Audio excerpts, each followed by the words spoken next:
பாஜக அதிமுக கூட்டணி வந்தால் அண்ணாமலை இந்த பதவியிலிருந்து எடுக்கப்படுவார். அதை என்னை எடுத்துடாதீங்கன்னு கெஞ்சலாம், இல்லை நானே ராஜினாமா பண்ணிடுறேன், ஐபிஎஸ்சில் ராஜினாமா பண்ண மாதிரி அவங்களே எடுக்கிறதா இருந்தாங்க, அதுக்கு நானே ராஜினாமா பண்ணுறேன்னார் இல்லையா, அது மாதிரி பண்ண. அண்ணாமலை என்றாலே அரசியலில் பொய் அப்படின்னு அர்த்தம், வாயை திறந்த பொய். இப்போ என்ன செருப்பு போட்டுக்காரு, எப்போ இருக்கார் டெல்லிக்கு சொல்லுங்கள் கேட்டானே, செருப்பு தானே போட்டுக்க மாட்டேன், ஷூ போட்டுக்கிறேன் அப்படிம்பார். அரசியல் பூஜ்ஜியம் என்றால் தமிழக அரசியலில் வந்து அண்ணாமலை தான். இவர் வந்து விஜய்க்கு போய் அட்வைஸ் பண்ணுறாரு, இடுப்பை கிள்ற நடிகன்னு பேசுகிறாரு. யாராவது இடுப்பு கிள்னா அதை ரகசியமாக வீடியோ எடுத்து குழப்பு நடத்துறது தானே அண்ணாமலை.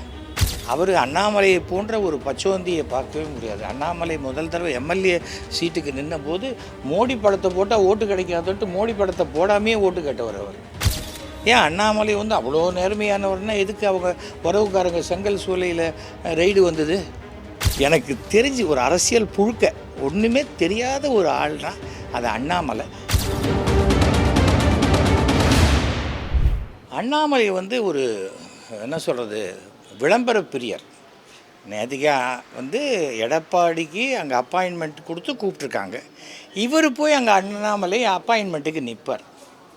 எனக்கு தெரிந்த வரைக்கும் பாஜக அதிமுக கூட்டணி வந்தால் அண்ணாமலை இந்த பதவியிலிருந்து எடுக்கப்படுவார். அதுதான் ஃபஸ்ட்டு அவங்க கண்டிஷனாக இருக்கும். ஏனென்றால் அடிப்படையான அதிமுக உறுப்பினர்கள் புரட்சி தலைவி ஜெயலலிதா அவர்களையும் அதிமுக வழி பற்றியும் மிக தவறாக பேசியதை அதிமுகவில் உள்ள மானமுள்ள எந்த தொண்டனும் மறக்க மாட்டார். ஒரு எடப்பாடி மட்டும் ஓட்டு போட்டால் ஜெயிக்காது, அந்த எடப்பாடிக்கு கீழே இருக்கிற அத்தனை பேரும் ஓட்டு போடணும். அதனால் அதை என்னை எடுத்துடாதீங்கன்னு கெஞ்சலாம், இல்லை நானே ராஜினாமா பண்ணிடுறேன், ஐபிஎஸ்சில் ராஜினாமா பண்ண மாதிரி அவங்களே எடுக்கிறதா இருந்தாங்க, அதுக்கு நானே ராஜினாமா பண்ணுறேன்னார் இல்லையா, அது மாதிரி பண்ண. அண்ணாமலை என்றாலே அரசியலில் பொய் அப்படின்னு அர்த்தம், வாயை திறந்த பொய். இப்போ என்ன செருப்பு போட்டுக்காரு, எப்போ இருக்கார் டெல்லிக்கு சொல்லுங்கள் கேட்டானே, செருப்பு தானே போட்டுக்க மாட்டேன், ஷூ போட்டுக்கிறேன் அப்படிம்பார். தவிர வந்து அவர் பேச்செல்லாம் அவருக்கு அரசியலில் ஒன்றுமே தெரியாது. அரசியல் பூஜ்ஜியம் என்றால் தமிழக அரசியலில் வந்து அண்ணாமலை தான். இவர் வந்து விஜய்க்கு போய் அட்வைஸ் பண்ணுறாரு, தரம் தாழ்ந்த வார்த்தைகளும் விமர்சனங்களும் பேசுபவர் தான் அண்ணாமலை. இடுப்பை கிள்ற நடிகன்னு பேசுகிறாரு. யாராவது இடுப்பு கிள்னா அதை ரகசியமாக வீடியோ எடுத்து குழப்பு நடத்துறது தானே அண்ணாமலை. அதானே பண்ணிகிட்ருக்காங்க. அவர் அப்படி பண்ணிட்டார், இவர் இப்படி பண்ணிட்டார், அவரை நீக்கு இவரை நீக்குன்னு ரகசிய வீடியோ எடுக்கிறது. அதெல்லாம் விஜய் வந்து ஒரு அரசியலுக்கு வராரு, ஜெயிக்கிறாரு தோக்கிறாருங்கிறது அது விஜயோடைய உழைப்பை பொறுத்தது, மக்கள் ஏற்றுக்கொள்கிறாங்களா இல்லையாங்கிறத பொறுத்தது. இந்த சூழ்நிலையில் 2026 தமிழக அரசின் தேர்தலில் மீண்டும் திமுக தான் வெற்றி பெறும், முதலமைச்சர் ஸ்டாலினாகத்தான் இருப்பார். அதில் எந்த விதமான மாற்று கருத்தும் கிடையாது. மேத்தமெட்டிக்ஸ், தேர்தல் என்பது மேத்தமெட்டிக்ஸ். அந்த கணக்கு சரியாக இருக்கும் வரை திமுக தான் மிகப்பெரிய வெற்றியை அடையும். இவர் வந்து எடப்பாடி வந்து சொல்லியிருக்காரு, அண்ணாமலை இருக்கிறதுனால வந்து எங்களால் எதுவுமே செய்ய முடியாது அப்படின்ற மாதிரி ஒரு தகவல் வருது. எப்படி பார்க்குறீங்க? அண்ணாமலை பிஜேபியில் அவர் தலைவராக இருக்கக்கூடாது, அவர் இருக்கிறதுனால எங்களால் எதுவும் செய்ய முடியாது. அதுதான் அண்ணாமலை இருக்கக்கூடாதுங்கிறது அவங்க முதல் கண்டிஷன். அதுக்கு அவங்களும் டெல்லியும் ரெடியாக இருப்பாங்க. அண்ணாமலையா இல்லை கிட்டத்தட்ட 50 லட்சம் ஓட்டான்னு பார்க்கும்போது அண்ணாமலை ஒன்றுமே கிடையாது. ஏன்னா அண்ணாமலை ஒரு கவுன்சிலராக கூட நின்று ஜெயிக்க முடியாதவர். அவர் அண்ணாமலையை போன்ற ஒரு பச்சோந்தியை பார்க்கவே முடியாது. அண்ணாமலை முதல் தடவை எம்எல்ஏ சீட்டுக்கு நின்ற போது மோடி படத்தை போட்டால் ஓட்டு கிடைக்காதுன்ட்டு மோடி படத்தை போடாமே ஓட்டு கேட்டவர் அவர். ஏன் அண்ணாமலை வந்து அவ்வளோ நேர்மையானவர்னா எதுக்கு அவங்க உறவுக்காரங்க செங்கல் சூளையில் ரெய்டு வந்தது, இன்கம் டேக்ஸ் ரைடு? சும்மா இங்கே இருக்கிறவங்கள பயமுறுத்தி நான் இன்கம் டேக்ஸ் பண்ணிவிடுவேன், இடி ரைடு பண்ணிவிடுவேன், யாரை வேணால் பண்ணலாம். ஆனால் அது நிரூபிக்கப்படும் வரை அவர்கள் குற்றம் சாட்டப்பட்டவர்களே தவிர அவர்கள் குற்றவாளிகள் அல்ல. தவிர வந்து திமுக அரசு இன்றைக்கி எவ்வளோ நல்ல விஷயங்கள், அந்த குழந்தைகளுக்கான காலை உணவாக இருக்கட்டும், மதிய உணவாக இருக்கட்டும், மகளிருக்கு கொடுக்குற 1000 ரூபாயாக இருக்கட்டும், இலவச பஸ்ஸாக இருக்கட்டும், ஒரு குடும்பத்துக்கு சுமார் 4000 ரூபாய் வரைக்கும் உதவி செய்கிறாங்க. இன்றைக்கி திமுக செய்யக்கூடிய அந்த உரிமை தொகை தான் இன்றைக்கி டெல்லியில் அறிமுகப்படுத்துகிறாங்க, 2500 ரூபாயை. தமிழ்நாட்டில் மற்ற கட்சிகள் நான் வந்தால் செய்வேன் அப்படின்னு வேணால் சொல்லலாம், ஆனால் திமுக செய்து கொண்டிருக்கிறது.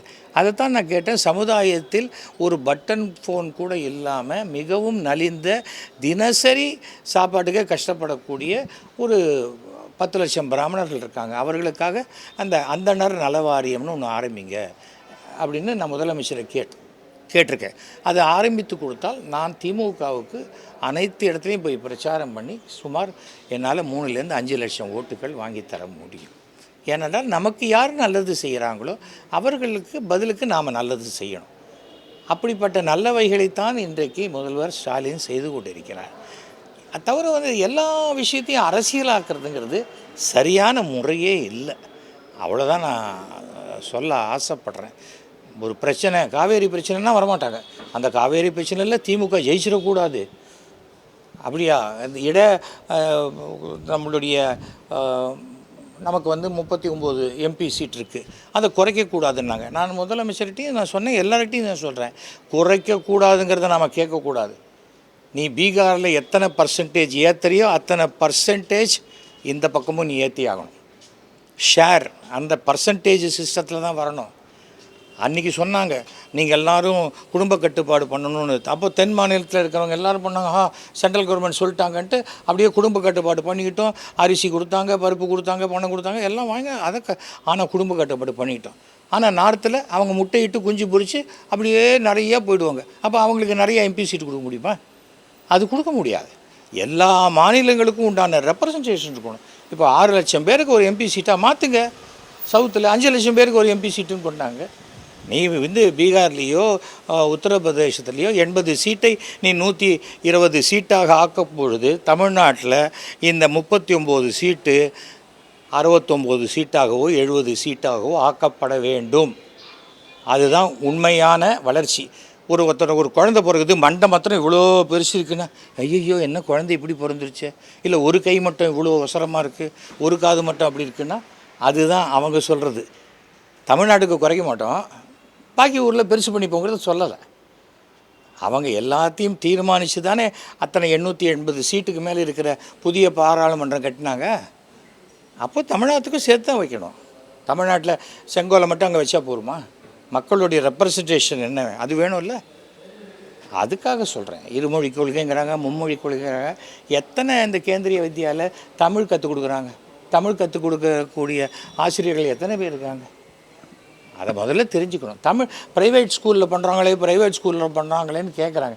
ப்ரைவேட் ஸ்கூல் கூட மத்திய அரசினுடைய சட்டப்படி நடக்குது, அதுபடி நடத்துகிறாங்க. ஏன் அண்ணாமலைக்கு ஸ்கூல் நாளைக்கு வாய்ப்பு கிடைச்சா ஸ்கூல் வாங்கிடுவார். அன்றைக்கி அவர் வேறு கதை சொல்ல, இது என் ஸ்கூல் கிடையாது, என் மச்சானுடைய மச்சினியுடைய அப்படின்னு எதையாவது சொல்லின்னு இருப்பார். அதாவது எனக்கு தெரிஞ்சு ஒரு அரசியல் புழுக்க ஒன்றுமே தெரியாத ஒரு ஆள்னா அது அண்ணாமலை. அண்ணாமலை அரசியலுக்கு எந்த விதத்துலையும் இருக்கக்கூடாதவராகத்தான் நான் பார்க்குறேன். தமிழ்நாடு பாஜக என்பது ஒரு சர்வைவ் ஆகணும்னா அண்ணாமலைங்கிறது இருந்தால் நடக்காது, அது வாய்ப்பே கிடையாது. அதே சமயம் அதிமுக பாஜக கூட்டணி என்பது அண்ணாமலை இன்னாமல் தான் இருக்கும். அப்படி தான் டெல்லியில் முடிவெடுப்பாங்கங்கிற நம்பிக்கை எனக்கு இருக்குது.